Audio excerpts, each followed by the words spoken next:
There's only one verse in the entire Bible that has a Hebrew word in the same verse mentioned twice that's mentioned nowhere else. It's the Hebrew word translated as bruised. In Genesis 3:15, the very first prophecy of Jesus Christ coming, after Satan had deceived the woman and she ate the fruit of the knowledge of good and evil and gave to her husband Adam, and they ate and they both sinned, ready to be cast out of the garden, God said, I'll put enmity between thee and the woman, speaking to the serpent, and between thy seed and her seed. It shall bruise thy head, thou shalt bruise his heel. The word bruise in Hebrew means to attack and strike as with a bite, like a serpent is biting.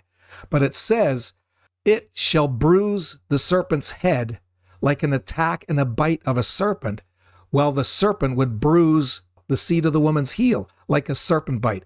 The reason it says that the serpent would strike and bite, it's obvious. It was a serpent.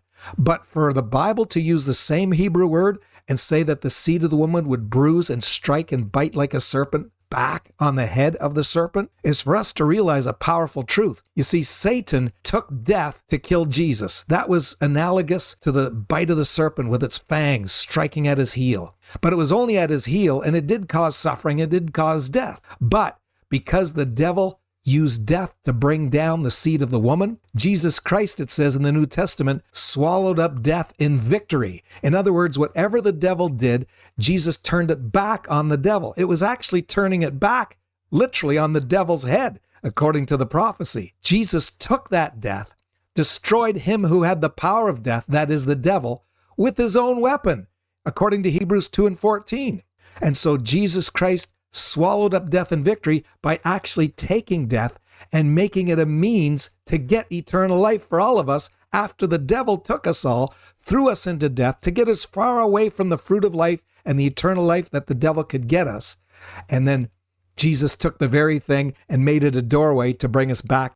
You can't get ahead of the Son of God. It's like no matter what the devil would have done, Jesus would have taken it, reversed it, turned it on its head, and struck the devil with his own weapon.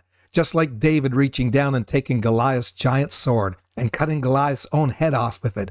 Jesus Christ took the devil's own weapon and turned it against him, and he actually brought it into so much victory that he made it a launching pad for eternal life. And we run to the death of Jesus, not away from it.